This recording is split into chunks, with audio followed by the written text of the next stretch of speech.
يا أيها الذين آمنوا اتقوا الله وقولوا قولا سديدا يصلح لكم أعمالكم ويغفر لكم ذنوبكم ومن يطع الله ورسوله فقد فاز فوزا عظيما أما بعد فإن خير الحديث كتاب الله وخير الهدي هدي محمد صلى الله عليه وسلم وشر الأمور محدثاتها وكل محدثة بدعة وَكُلَّ بِدْعَةٍ ضَلَالَةٍ وَكُلَّ ضَلَالَةٍ فِي النَّارِ۔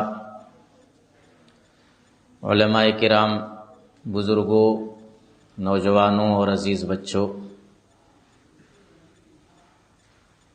اس مسجد میں آ کر کے بڑی مسرت ہوتی ہے کہ آپ حضرات وقت سے پروگرام میں تشریف لاتے ہیں، دلچسپی سے سنتے ہیں۔ اللہ تعالیٰ اس مجلس کو ہم سب کے حسنات میں درج کرے اور اس کا اجر و ثواب ہمیں عطا کرے۔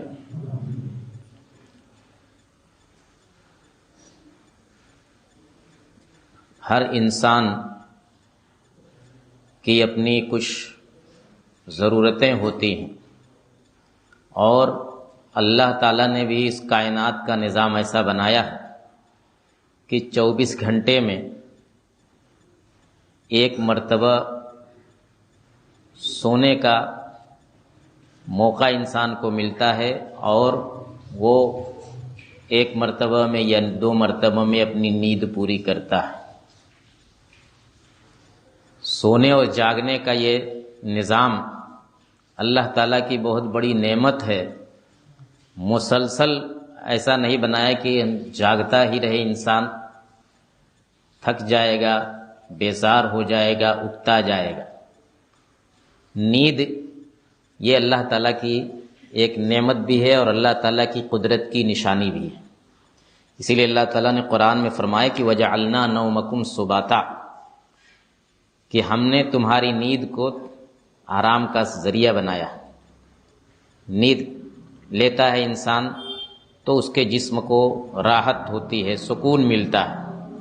وَمِنْ آيَاتِهِ مَنَامُكُمْ بِاللَّيْلِ وَالنَّهَارِ وَابْتِغَاؤُكُمْ مِنْ فَضْلِهِ، اللہ کی نشانی ہے، اللہ کی قدرت کی نشانی ہے کہ دن میں، رات میں تمہیں نیند آتی ہے، سوتے ہو اور اللہ کا فضل تلاش کرتے ہو، اس کا رزق تلاش کرتے ہو۔ سونے اور جاگنے کے تعلق سے شریعت کی کچھ تعلیمات ہیں، کچھ ہدایات ہیں۔ چونکہ ہر انسان کو روزانہ اس سے سابقہ پڑتا ہے، روزانہ انسان سوتا ہے، تو ہمیں بحیثیت مسلمان یہ جاننا چاہیے کہ ہماری شریعت کی کیا تعلیمات اس تعلق سے، کیا ہدایتیں ہیں۔ ہمارے پیارے نبی جناب محمد الرسول اللہ صلی اللہ علیہ وسلم نے اس سلسلے میں ہمیں کیا ہدایتیں دی ہیں، اور آپ کے معمولات کیا تھے، آپ کیسے کیا کرتے تھے، سوتے تھے تو آپ کیسے سوتے تھے، اور کیا آپ نے اس تعلق سے ہدایتیں دی۔ سب سے پہلی بات اس سلسلے میں یہ کہ جلد سونے کی کوشش کرنی چاہیے۔ رات میں عشاء کے بعد جلد سے جلد سونے کی کوشش کرنی چاہیے، تاخیر نہیں کرنا چاہیے۔ آپ دیکھ رہے ہیں کہ اب دھیرے دھیرے ماحول ایسا بنتا جا رہا ہے کہ لوگ دیر تک جاگتے ہیں، گھروں کے اندر بھی، گھروں کے باہر بھی۔ اگر انسان کو کوئی کام ہے، کوئی ضرورت ہے تو ٹھیک ہے، ورنہ عشاء کے بعد جلد سے جلد سونے کی کوشش کرنی چاہیے۔ اللہ کے نبی جناب محمد الرسول اللہ صلی اللہ علیہ وسلم کے بارے میں آتا ہے کہ کان یکرہ النوم قبلہا والحدیث بعدہا، عشاء سے پہلے سونے کو ناپسند کرتے تھے اور عشاء کے بعد بات چیت کرنے کو ناپسند کرتے تھے۔ عشاء سے پہلے اگر کوئی سوتا ہے تو ظاہر بات ہے کہ اس کی عشاء کی نماز خطرے میں پڑے گی، ہو سکتا ہے کہ جاگ نہ پائے عشاء کے لیے۔ تو اس لیے عشاء سے پہلے، الا کہ آدمی بہت ہی زیادہ تھکا ہوا ہے، کہیں سے آیا ہے اور بہت زیادہ تھکا ہے، مجبور ہے، تو مطلب یہ کہ بالکل منع بھی نہیں ہے، لیکن عام حالات میں انسان کو نہیں سونا چاہیے۔ اور عشاء کے بعد بات چیت کرنا، محفل جمانا، غیر ضروری میٹنگیں کرنا، بحث و مباحثہ کرنا، کوئی ضرورت ہے عشاء کے بعد، کوئی ضروری میٹنگ ہے، کوئی پروگرام ہے تو منع بھی نہیں ہے، کر سکتے ہیں، لیکن عام حالات میں انسان کو یہ چاہیے کہ عشاء کے بعد جتنی جلد ہو سکے وہ سو جائے۔ یہ طبی شرعی لحاظ سے بھی یہی مناسب ہے، اور طبی لحاظ سے بھی، صحت کے اعتبار سے بھی یہی مناسب ہے کہ سویرے بستر پر جاؤ، سویرے اٹھ جاؤ۔ اب معمول یہ بن گیا ہے کہ دیر سے سوتے ہیں، دیر سے جاگتے ہیں، ادھر بھی دیر ادھر بھی دیر۔ جب ادھر دیر ہوگی تو لازماً ادھر دیر ہوگی، لازماً فجر کی جماعت چھوٹے گی، اور فجر ہی کی جماعت کیا چھوٹے گی؟ کتنے لوگ 9 بجے تک 10 بجے تک ان کی آنکھ ہی نہیں کھلتی۔ تو یہ جو جسم کا نظام اللہ تعالیٰ نے بنایا ہے وہ ایسا ہی بنایا ہے، اس کو ایک مقدار نیند کی ملنی چاہیے، تو جب تک وہ مقدار پوری نہیں ہوتی تب تک انسان اچھی طرح سے وہ جسمانی اعتبار سے وہ کوئی کام نہیں کر پاتا۔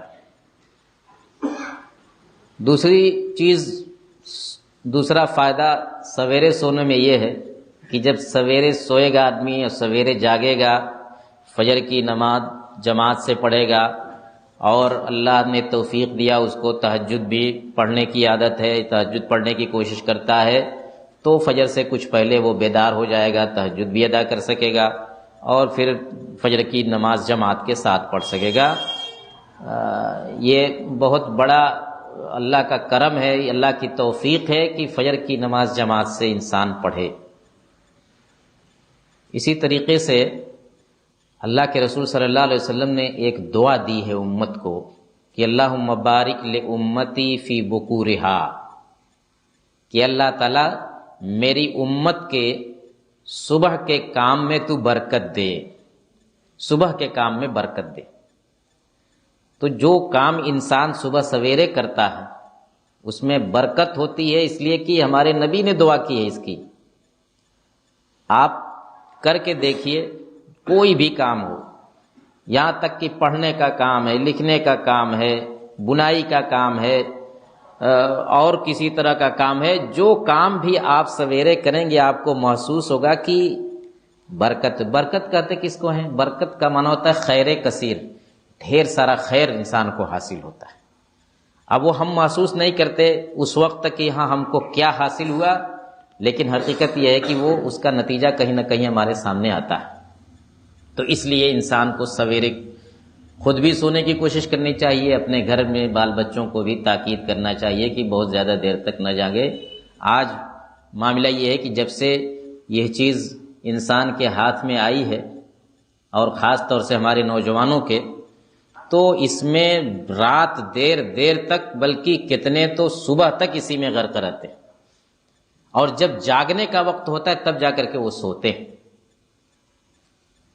یہ بہت ہی خراب عادت ہے، یہ انسان کے جسم کے لیے بھی تباہی کا سبب ہے، اور دینی اعتبار سے تو غلط ہے ہی۔ اور پھر وہ اللہ کے رسول صلی اللہ علیہ وسلم کی دعا کہ صبح کے کام میں برکت دے اللہ تعالیٰ میری امت کو، اس دعا سے بھی انسان محروم رہے گا ہمیشہ۔ سونے سے پہلے کچھ ہدایتیں ہمارے نبی صلی اللہ علیہ وسلم نے کی ہیں کہ سونے سے پہلے یہ کام ضرور کر لیا کرو۔ اس میں سب سے پہلا کام یہ ہے، یا ایک حدیث ہے جس میں 3-4 چیزوں کی رہنمائی کی گئی ہے۔ آپ نے فرمایا کہ جب تم سونے کے لیے جانے لگو تو اغلق بابک واذکر اسم اللہ واطفئ مصباحک واذکر اسم اللہ وَأَوْقِ سَقَاءَكَ وَاذْكُرِ اسْمَ اللَّهِ وَخَمِّرْ إِنَاءَكَ وَاذْكُرِ اسْمَ اللَّهِ۔ بسم اللہ پڑھ کر کے اپنے گھر کا دروازہ بند کرو، رات میں جب دروازہ بند کرو تو بسم اللہ پڑھ کے بند کرو۔ ہم دروازہ تو ضرور بند کرتے ہیں اور اس کے لیے بڑی فکر بھی لاحق رہتی ہے، لیکن کیا بسم اللہ پڑھ کے بند کرتے ہیں؟ اگر نہیں کرتے ہیں تو آج سے عہد کریں کہ اللہ کے رسول صلی اللہ علیہ وسلم کی اس ہدایت پر انشاءاللہ عمل کرنے کی کوشش کریں گے. یاد کر کے بسم اللہ، جب بھی دروازہ بند ہی کرنا ہے لیکن بسم اللہ پڑھ کے بند کیجیے. اللہ کے رسول فرماتے ہیں کہ فَإِنَّ الشَّيْطَانَ لَا يَفْتَحُ بَابًا مُغْلَقًا، کہ شیطان ایسے بند دروازے کو نہیں کھول سکتا. اللہ کا نام لے کر کے آپ نے بند کیا ہے، اب شیطان باہر تو باہر، اب وہ گھر میں نہیں داخل ہو سکتا. تو پہلا کام یہ. دوسرا، یا اس میں سے جو کام چاہے پہلے کریں بعد میں کریں اپنی ترتیب سے، کہ بتی بجھائیں تو اللہ کا نام لے کر کے بجھائیں. سونے سے پہلے بتیاں بھی بجھاتے ہیں، بسم اللہ پڑھ کے بٹن دبائیں. اطفئ مصباحک واذکر اسم اللہ، بسم اللہ پڑھ کر کے اپنا چراغ بجھاؤ، اپنی بتی بجھاؤ. اسی طریقے سے اوکے سقاءک، اپنے مشک کا منہ باندھو بسم اللہ پڑھ کر کے. پہلے جو ہے چمڑے کے برتن میں پانی رکھا جاتا تھا، ابھی ماضی قریب تک یہ سب چیزیں پائی جاتی تھی. چمڑے کا وہ رہتا تھا جھولے نما، اور اس کا منہ پتلا رہتا تھا، اسی میں پانی رکھتے تھے. اب اس کے بعد گھڑا آیا، اور اس کے بعد اب بوتل، اور نہ جانے کیا کیا ہے. تو آپ نے فرمایا کہ اس پانی کے برتن کا منہ باندھ دو، اور وہ بھی بسم اللہ پڑھ کر کے. اس لیے کہ اس زمانے میں وہی گھر میں پانی رکھنے کی وہی ایک ہی شکل ہی ہوتی تھی. اسی مشک کے اندر، چمڑے کے برتن کے اندر پانی رکھا جاتا تھا، اس کا چھوٹا منہ ہوتا تھا، اس کو باندھ دیتے تھے تاکہ کوئی چیز اس میں داخل نہ ہو. یہ کام بھی سونے سے پہلے اللہ کا نام لے کر کے کرو. اب آج کے زمانے میں اور کوئی چیز ہے پانی رکھنے کی، اگر پانی کھلا ہے تو اس کو ڈھانک کر کے رکھا جائے، جیسا کہ اس کے بعد والا لفظ ہے کہ وَخَمِّرْ إِنَاءَكَ وَاذْكُرِ اسْمَ اللَّهِ، کہ اپنا برتن بھی ڈھانکو اللہ کا نام لے کر کے. کوئی بھی برتن ہے جس میں کوئی سامان ہے، پانی ہی ہے، دودھ ہے، یا اور کوئی چیز ہے، اس کو اللہ کا نام لے کر کے اس کو ڈھانک دو. کوئی برتن کھلا مت چھوڑو اس طرح کا. بعض روایتوں میں آتا ہے کہ اتنی تاکید ہے کہ وَلَوْ أَن تَعْرُضَ عَلَيْهِ عُودًا، ایک لکڑی ہی صحیح اس برتن پر رکھ دو. یعنی اگر وہ برتن ڈھانکنے کے لیے کوئی ڈھکن وغیرہ نہیں ہے، کوئی لکڑی ہے کوئی پتلی سی، وہ بھی اس پر رکھ دو. یعنی تم کو احساس رہے کہ ہمیں اس برتن کو ڈھانکنا چاہیے، آج ڈھانکنے کے لیے کوئی سامان نہیں ہے ہمارے پاس، تو لے آؤ جو ہے ایک لکڑی ہی اس پر رکھ دے. یہ سب کام جو ہے، یہ 4 چیز ہوئی. بسم اللہ پڑھ کے دروازہ بند کرو، بسم اللہ پڑھ کر کے بتی بجھاؤ، بسم اللہ پڑھ کر کے مشک کا منہ بند کرو، بسم اللہ پڑھ کر کے ہر برتن کو ڈھانک دو. اور اسی طرح سے ایک چیز اور، کہ سونے سے پہلے گھر میں اگر آگ جل رہی ہو کسی بھی شکل میں تو اس کو بجھا دو. ایک تو چراغ بجھانا ہی ہے. اب وہ چراغ جس شکل میں ہو، آج تو چراغ یہ سب ہیں بٹن سے جلنے والے، لیکن اگر کبھی وہ چراغ بھی تیل والا چراغ جلائے ہیں تو اس کو بھی بجھانا ہے. اور کسی بھی قسم کی آگ اگر گھر میں جل رہی ہے تو اس کو بھی سونے سے پہلے لازماً بجھا دو. ٹھنڈی کے زمانے میں لوگ آگ جلاتے ہیں گھر میں، انگیٹھیاں جلاتے ہیں، لکڑیاں جلاتے ہیں، تو سونے سے پہلے اس کو بھی بجھا دو. ایسا نہ ہو کہ تم جلتی ہوئی آگ کو چھوڑ کر کے سو جاؤ. آگ آپ جانتے ہیں اس کا کوئی بھروسہ نہیں، کب اس کی کوئی چنگاری کہیں ادھر ادھر گئی اور گھر میں آگ لگ گئی. بلکہ یہاں تک ہے کہ اگر آپ کسی بند کمرے میں انگیٹھی جلا کر کے سوئے ہیں، کوئلہ جلا کر کے سوئے ہیں، آپ نے بند نہیں کیا، تو وہ آگ جو ہے آکسیجن کی کمی کا سبب بنتی ہے اور اس میں سونے والا سویا رہ جاتا ہے. ایسا ہمارے یہاں ایک مرتبہ ہوا تھا آج کے 20-22 سال پہلے، کہ ایک ہی کمرے میں سے 4 لاشیں نکلی تھیں. اور وجہ کیا تھی کہ جلتی ہوئی آگ، ٹھنڈی کے موسم میں جلتی ہوئی آگ چھوڑ کر کے لوگ سو گئے اور دروازہ بند ہر طرف سے. نتیجہ یہ ہوا کہ جب صبح کو اس میں سے کوئی نکلا نہیں، دروازہ توڑا گیا تو 4 کے چاروں اپنی زندگی سے ہاتھ دھو بیٹھے تھے۔ تو میرے بھائیو، اللہ کے رسول صلی اللہ علیہ وسلم کی یہ ہدایتیں ہمارے لیے بڑی کام کی۔ کبھی یہ غلطی نہیں کرنا چاہیے کہ جلتی ہوئی آگ کو، ضروری نہیں کہ کوئلے کی شکل میں، لکڑی کی شکل میں ہی آگ ہو۔ یہ جو اگربتی جلاتے ہیں، اس سے بھی آگ لگ چکی ہے، اس سے بھی آگ لگ چکی ہے، ایسے واقعات ہوئے ہیں۔ تو ان سب مواقع پر اگر اس طرح کا جلانا ضروری ہے تو کچھ ایسی جگہ جلایا جائے کہ جہاں سے اس کے کوئی چنگاری وغیرہ ادھر ادھر جانے کا امکان نہ ہو۔ ایک مرتبہ مدینے کے اندر رات میں ایک گھر میں آگ لگ گئی۔ صبح کو اللہ کے رسول صلی اللہ علیہ وسلم کو لوگوں نے بتلایا تو آپ نے فرمایا کہ ان هذه النار عدو لکم فاذا نمتم فاطفئوها، یہ آگ تمہاری دشمن ہے، دشمن، جب سونے لگو تو اس کو بجھا دیا کرو، جب سونے لگو تو بجھا دو، اس لیے کہ یہ آگ تمہاری دشمن ہے۔ آگ کسی کی نہیں ہوتی، وہ کب کس کو جلا دے کوئی نہیں جانتا۔ اس لیے یہ جو آگ لگی رات میں گھر میں، تو یہ یاد رکھو کہ سونے سے پہلے گھر میں کی ہر آگ بجھا کر کے سویا کرو۔ یہ جو چراغ ہوتے ہیں، خاص طور سے تیل والے چراغ، اور اس میں جو دھاگے وغیرہ کی شکل میں، ڈورے کی شکل میں بتی ہوتی ہے، تو اللہ کے رسول صلی اللہ علیہ وسلم نے فرمایا کہ کبھی کبھی چوہیا اس بتی کو کھینچ کر کے لے کے بھاگتی ہے اور ادھر ادھر لے آ کے پھینک دیتی ہے، جس سے آگ لگ جاتی ہے۔ یہ چھوٹی چھوٹی چوہیا گھر میں ہوتی ہے، تو وہ یہ کام کرتی ہے کہ چراغ کی بتی اپنے منہ سے پکڑ کر کے کھینچتی ہے، نکال دیتی ہے چراغ میں سے، اور اس کو کہیں لے آ کر کے چھوڑ دی۔ اب کیا ہوگا نتیجہ؟ لازماً آگ لگے گی گھر میں۔ تو اس طرح کی شکلیں ہوتی ہیں، اس لیے یہ بڑی تاکید ہے کہ چاہے وہ آگ چراغ کی شکل میں ہو، لکڑی کی آگ ہو، کوئلے کی آگ ہو، یا اور جس شکل میں بھی ہو، اس کو بجھا کر کے سونا چاہیے۔ یہ اتنا کام جو ہے سونے سے پہلے کر لو۔ ایک بات اور آپ نے تاکید کی ہے کہ عشاء مغرب کی جب اذان ہو یا سورج غروب ہو تو اپنے بچوں کو گھر میں بند کر لیا کرو، باہر نہ کھیلنے دو۔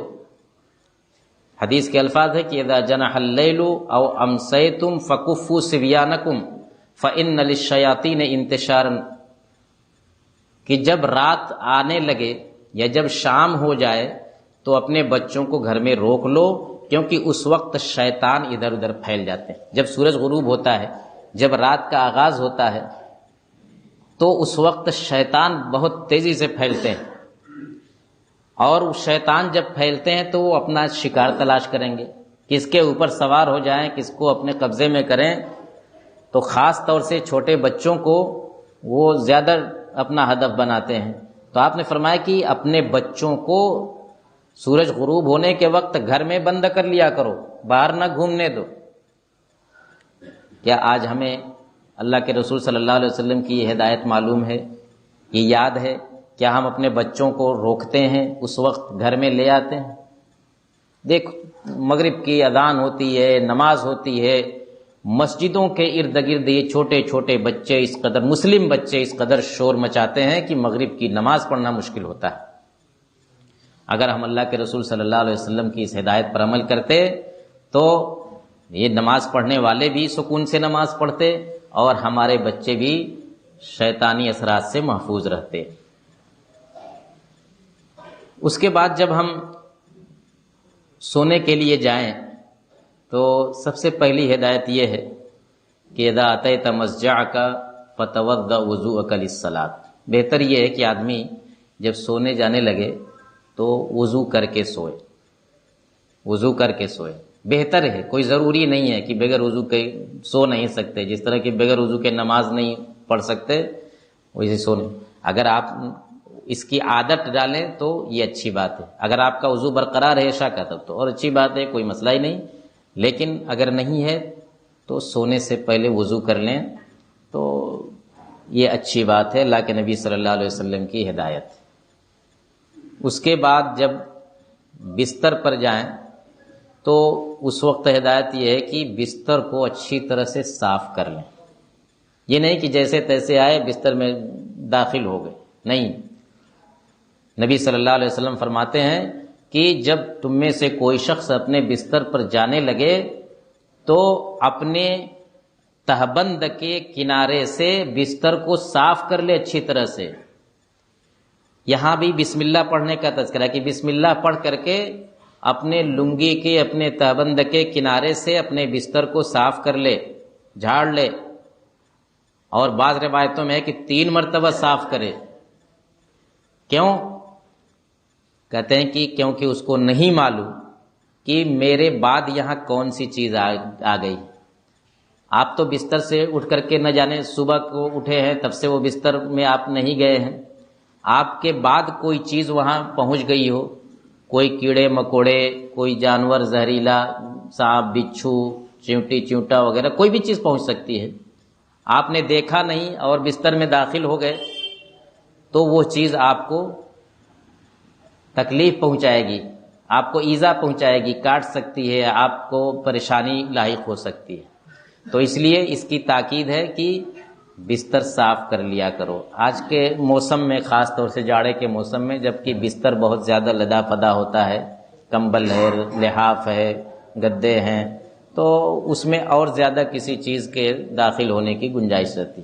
اس سے پہلے ایک چیز اور بھی ہے کہ اللہ کے رسول صلی اللہ علیہ وسلم فرماتے ہیں کہ من بات وفی یدہ غمر ولم یغسلہ فاصابہ شیء فلا یلومن الا نفسہ، کہ اگر کوئی شخص اس حال میں سو گیا کہ اس کے ہاتھ میں کچھ لگا تھا، کوئی چکنائی، شیرینی وغیرہ کچھ چیز لگی تھی، لیکن سونے سے پہلے اس نے ہاتھ دھلا نہیں، ویسے ہی سو گیا، اور پھر اس کو کوئی تکلیف پہنچ گئی، آپ کے ہاتھ میں کوئی میٹھی چیز لگی ہے، کوئی چکنائی لگی ہے، تو چیونٹی چونٹا ہی صحیح آپ کو کاٹ سکتے ہیں، ضرر پہنچا سکتے ہیں. تو اس لیے آپ نے فرمایا کہ اگر کوئی اس حالت میں سو گیا، اپنا ہاتھ دھلا نہیں، ہاتھ میں کچھ لگا ہوا تھا، اس طرح کی کوئی چیز لگی تھی، دھلا نہیں، اور پھر سونے کے بعد اس کو کسی موذی جانور نے، کیڑے مکوڑے نے کچھ کاٹ لیا، تو اپنے علاوہ کسی اور کو ملامت نہ کرے، وہ اپنے آپ کو کوسے کہ اس میں غلطی تو میری ہے، مجھے ہاتھ دھل کر کے سونا چاہیے تھا. اسی لیے اگر وہ وضو والی عادت رہے گی تو لامحالہ آدمی جو ہے ان سب چیزوں سے محفوظ رہے گا. اس طرح سے جب ہم بستر پر پہنچ جائیں، بستر میں داخل ہو جائیں، تو سونے سے پہلے کچھ آیتیں، کچھ دعائیں پڑھ لینی چاہیے. اللہ کو یاد کر کے سونا چاہیے، کیونکہ آپ جانتے ہیں کہ یہ نیند جو ہے ایک طرح کی موت ہے، اس کو موت صغرا، چھوٹی موت کہا جاتا ہے. وہ موت جو بڑی موت ہے وہ تو اس کے آنے کا کسی کو وقت معلوم نہیں، لیکن یہ چھوٹی موت جو ہے کسی روزانہ ہم پر طاری ہوتی. تو اس لیے ہر انسان کو یہ چاہیے کہ سونے سے پہلے اللہ کو یاد کر کے سوئے. کیسے کیسے اللہ کو یاد کرے گا؟ کچھ قرآنی آیتیں ہیں، کچھ سورتیں ہیں، کچھ دعائیں. آیتوں میں اور سورتوں میں جیسے معوذات جس کو کہتے ہیں، قرآن کے آخر کی 3 سورتیں، سورہ اخلاص، قل اللہ احد، اور قل اعوذ برب الفلق، قل اعوذ برب الناس، یہ 3 چھوٹی چھوٹی سورتیں بڑی کام کی. ہر نماز کے بعد جو ہے جو اذکار ہیں ان میں بھی یہ سورتیں ہیں. تو سونے سے پہلے ان سورتوں کو پڑھ لینا چاہیے. اللہ کے رسول جناب محمد الرسول اللہ صلی اللہ علیہ وسلم کا معمول تھا. حضرت عائشہ فرماتی ہیں کہ اللہ کے رسول جب سونے کے لیے جاتے تو اپنا دونوں ہاتھ یا اپنی دونوں ہتھیلی ملاتے اور اس میں پھونکتے اور پھر 3 سورتیں پڑھتے، قل هو اللہ احد، قل اعوذ برب الفلق، قل اعوذ برب الناس، اور پھر اس کو اپنے پورے جسم پر وہ ہاتھ پھیرتے، دونوں ہاتھ پورے جسم پر پھیرتے تھے یہ 3 سورتیں پڑھنے کے بعد. کہا کہ جسم کے اگلے حصے سے شروع کرتے، سر، چہرہ، اور پھر اگلا حصہ، اور اس طرح پورا ہاتھ آپ کا جہاں تک پہنچتا تھا پورے جسم پر ہاتھ پھیرتے تھے، اور یہ کام آپ 3 بار کرتے تھے. 3 بار یہ 3 سورتیں پڑھ کر کے آپ اپنے جسم پر پھیرتے تھے، اس کے بعد سوتے تھے۔ یہ تینوں صورتیں میرے بھائیوں ہمیں خود بھی پڑھنا چاہیے اور اپنے بچوں کو بھی یاد دہانی کرانا چاہیے کہ دیکھو بچوں، سونے سے پہلے پڑھ کر کے سونا۔ پڑھا کہ نہیں؟ سو رہے ہو، نیند لگ رہی، تمہاری آنکھ بند ہو رہی ہے، پڑھ چکے، قل اللہ احد پڑھا، قل اعوذ برب الفلق پڑھا، قل اعوذ برب الناس پڑھا، پڑھ کر کے سو۔ اسی طریقے سے آیت الکرسی بھی ضرور پڑھنا چاہیے سونے سے پہلے۔ آیت الکرسی بھی بڑی عظیم آیت ہے قرآن کی، اللہ لا الہ الا هو الحی القیوم الآخری، 3-4 سطر کی آیت ہے۔ اس کے بارے میں اللہ کے رسول صلی اللہ علیہ وسلم کا فرمان ہے کہ جو شخص سونے سے پہلے آیت الکرسی پڑھ لے گا تو اس کو 2 فائدہ حاصل ہو۔ پہلا فائدہ یہ کہ پوری رات اللہ کی طرف سے ایک محافظ اس کے اوپر متعین کر دیا جائے گا، ایک سیکورٹی گارڈ اس کو دے دیا جائے گا اللہ کی طرف سے۔ اس سے اچھی کوئی چیز ہو سکتی ہے کہ اللہ کی طرف سے ہماری حفاظت کی جائے؟ جب ہم نیند میں ہوں، ہم بے خبر ہوں دنیا سے، تو ہماری حفاظت پر اللہ تعالیٰ کسی کو متعین کر دیتا ہے۔ اللہ تعالیٰ کس کو متعین کرے گا؟ اپنے فرشتے کو متعین کرے گا۔ اس سے بڑی چیز کیا ہو سکتی ہے؟ دوسری چیز کہ شیطان تمہارے قریب نہیں جائے گا پوری رات، جو حتی یصبح، صبح ہونے تک شیطان قریب نہیں جائے گا اگر آیت الکرسی پڑھ کے سو رہے ہیں تو۔ کتنے لوگوں کو شکایت رہتی ہے کہ ہمیں نیند میں یہ ایسا ہوتا ہے، ڈر لگتا ہے، کبھی چونک کر کے اٹھ جاتے ہیں، کبھی ڈراؤنا خواب دیکھتے ہیں، کبھی گھبرا جاتے ہیں، کبھی یہ ہوتا ہے، کبھی یہ ہوتا ہے۔ ان اذکار کو، ان دعاؤں کو، ان آیتوں کو، ان صورتوں کو پڑھ کر کے سوئیں، اللہ تعالیٰ کی حفاظت میں رہیں گے۔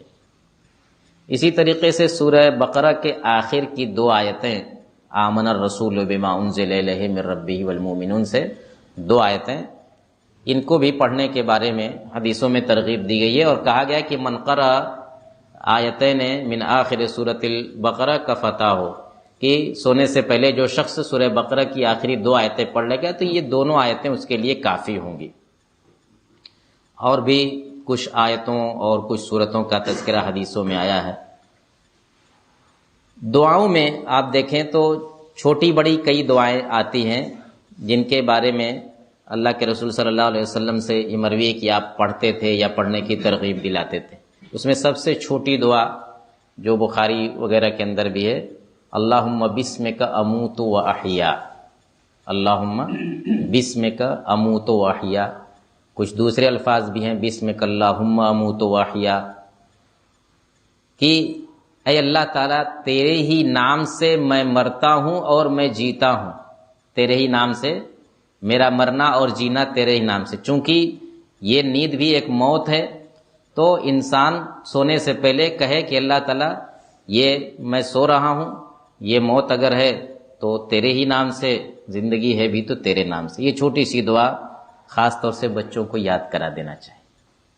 ایسے ہی ایک دعا ہے، الحمدللہ الذی اطعمنا وسقانا وکفانا وآوانا فکم ممن لا کافی لہ ولا مؤوی۔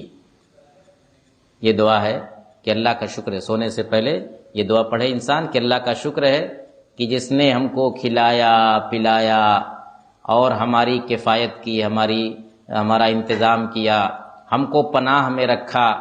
کتنے ایسے لوگ ہیں جن کی کوئی کفایت کرنے والا، جن کو کی کوئی دیکھ ریکھ کرنے والا نہیں ہے، جن کو کوئی پناہ میں لینے والا نہیں ہے۔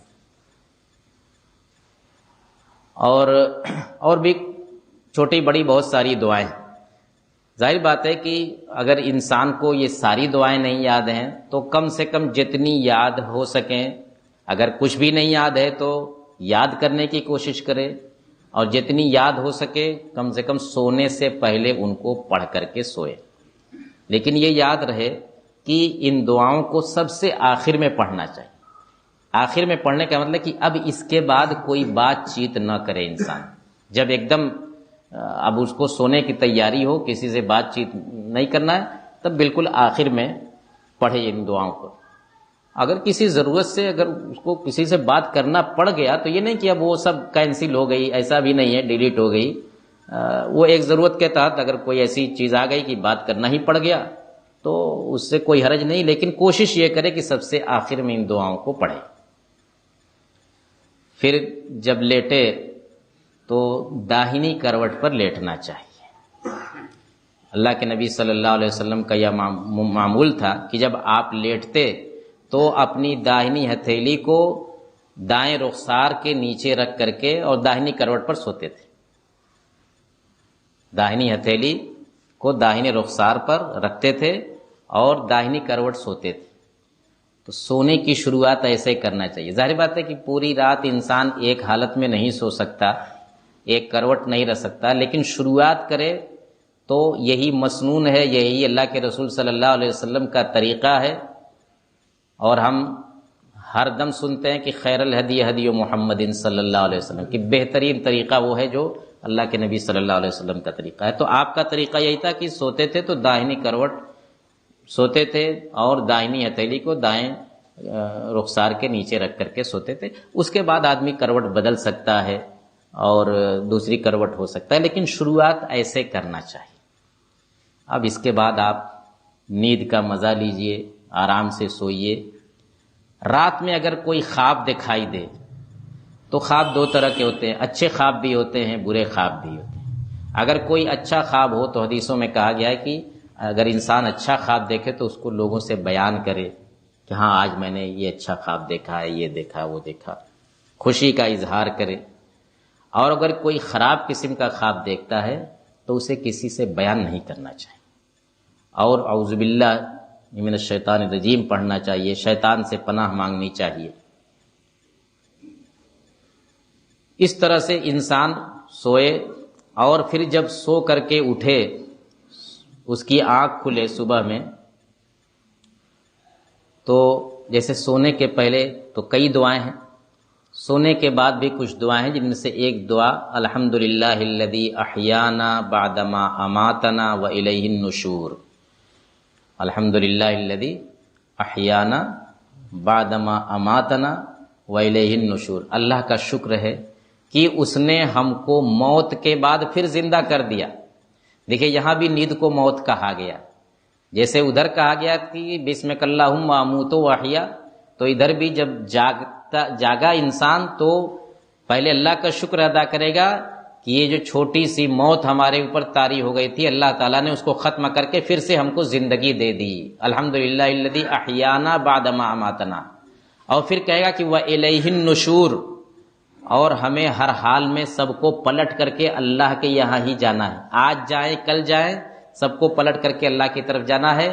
ابھی ہم کو اللہ تعالیٰ نے زندگی دی ہے، ابھی دنیا کے اندر رہنے کا موقع دیا ہے، اللہ کا شکر ہے. آج نہیں کل سب کو پلٹ کر کے اللہ کے پاس جانا ہے.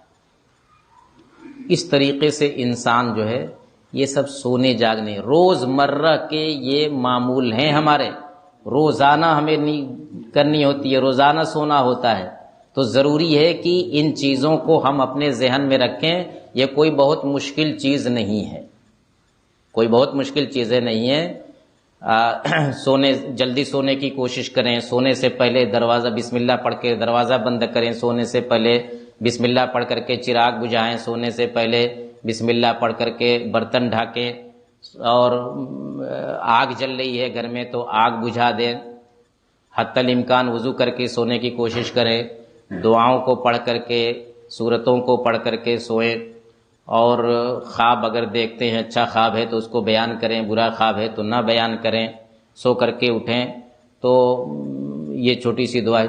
کون سا مشکل کام ہے یہ؟ اس کی ہمیں عادت ڈالنی چاہیے.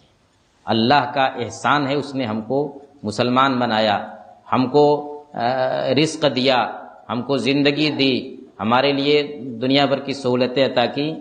تو ہمیں ہر آن اللہ کو یاد رکھنا چاہیے. سونے کی کچھ شکلیں ہیں جن کو بتا کر کے میں اپنی بات ختم کروں گا. کچھ شکلیں ہیں کہ اس طرح سے نہیں سونا چاہیے. پہلی شکل اس میں سے یہ ہے کہ پیٹ کے بل سونے سے منع کیا گیا ہے. پیٹ کے بل آدمی، پیٹ نیچے رہے، چہرہ نیچے رہے، اس طرح سے سوئے، اس سے منع کیا ہے. ایک صحابی کہتے ہیں کہ ایک مرتبہ میں مسجد میں پیٹ کے بل لیٹا ہوا تھا، تو میں نے دیکھا کہ کوئی میرا پیر جو ہے اپنے پیر سے میرا پیر ہلا رہا ہے۔ میں نے متوجہ ہوا تو دیکھا کہ اللہ کے رسول صلی اللہ علیہ وسلم تھے۔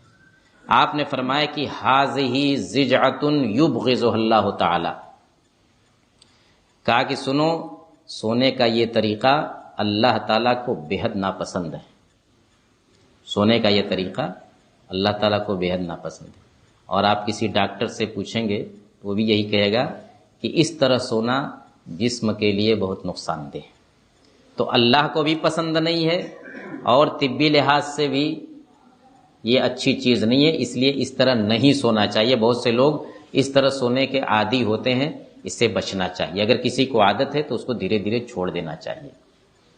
اسی طریقے سے حدیثوں کے اندر یہ بھی کہا گیا ہے کہ آدمی اگر چت لیٹ کر کے اور ایک پاؤں کو دوسرے پاؤں پر رکھ کر کے سوتا ہے تو یہ بھی منع ہے۔ چت لیٹا ہے اور ایک پاؤں کو دوسرے پاؤں پر، خاص طور سے گھٹنے کے اوپر اگر پاؤں رکھا ہے تو اس کی شرمگاہ کھلنے کا امکان رہتا ہے، اس لیے اس طرح سے سونے سے بھی منع کیا گیا ہے۔ ہاں، اگر آپ مطمئن ہیں، کوئی ایسی چیز پہنے ہوئے ہیں، پائجامہ وغیرہ پہنے ہوئے ہیں، انڈر ویئر پہنے ہوئے ہیں جس کی شرمگاہ کھلنے کا خطرہ نہیں ہے، تو ایسی حالت میں گنجائش ہے، آدمی سو سکتا ہے۔ ایک شکل یہ بھی حدیثوں میں اس سے منع کیا گیا کہ ایسی چھت جو گھری ہوئی نہ ہو اس پر نہیں سونا چاہیے۔ کھلی چھت جس کی باؤنڈری نہیں ہے، دیوار نہیں قائم کی گئی ہے، ایسی چھت پر سونے سے منع کیا گیا ہے۔ ایک حدیث میں یہ کہا گیا ہے کہ جو شخص ایسی چھت پر سوتا ہے جس کو گھیرا نہیں گیا ہے تو فقط برئت منہ الذمہ، اس سے ذمہ داری ختم ہو جاتی ہے، یعنی اب اس کا کیا حشر ہوگا اب وہ جانے۔ ظاہر بات ہے کہ ایسی چھت پر انسان سوتا ہے، رات کو نہیں جانتا کہ وہ کہاں جا رہا ہے، گھوم پھر کر کے کروٹ بدلتے بدلتے کہاں جا کر کے گر جائے گا۔ کتنے لوگ نیند میں چلنے کے عادی ہوتے ہیں، اب نیند میں چل رہے ہیں، چھت گھری ہوئی نہیں ہے، پتہ چلا کہ کوئی حادثہ ہو گیا۔ تو اگر اس طرح کی چھت ہو تو تھوڑا ہی صحیح اس کو گھیر دینا چاہیے، کچھ اینٹیں ہی چاروں طرف رکھ دے بطور علامت کے، ایک آدھ فٹ ہی گھیر دے اگر زیادہ کی استطاعت نہیں ہے تو، لیکن بالکل کھلی چھت نہیں چھوڑنا چاہیے۔ وہ بچوں کے لیے بھی پریشانی کا سبب بن سکتی ہے، آپ کے لیے بھی بن سکتی ہے، اور ایسی کھلی چھت پر سونے سے خاص طور سے منع کیا گیا ہے۔ تو میرے بھائیوں، ہمیں اللہ کے رسول صلی اللہ علیہ وسلم کی ان تعلیمات پر عمل کرنے کی کوشش کرنی چاہیے۔ اس میں ہمارا ہی فائدہ ہے، دنیاوی فائدہ بھی ہے، اخروی فائدہ بھی ہے۔ ہماری اسی میں سلامتی ہے، اسی میں ہماری حفاظت ہے، اور اللہ کے یہاں اجر و ثواب بھی اسی کا ہے۔ اللہ رب العالمین سے دعا ہے کہ مولا کریم ہمیں شریعت کی تمام ہدایتوں پر عمل کرنے کی توفیق عطا فرما، اور سونے اور جاگنے سے متعلق یہ جو تعلیمات ہیں، ہمارے نبی صلی اللہ علیہ وسلم کے جو معمولات ہیں، آپ کی جو ہدایات ہیں، ان ہدایتوں پر بھی ہمیں عمل کرنے کی توفیق عطا فرما، ہر طرح کے برے انجام سے، برے نتیجے سے محفوظ رکھ، اور ہمیں سنت کے مطابق، شریعت کے مطابق زندگی گزارنے کی توفیق عطا فرما۔ آمین وآخر دعوانا ان الحمد للہ رب العالمین۔ السلام علیکم ورحمۃ اللہ وبرکاتہ۔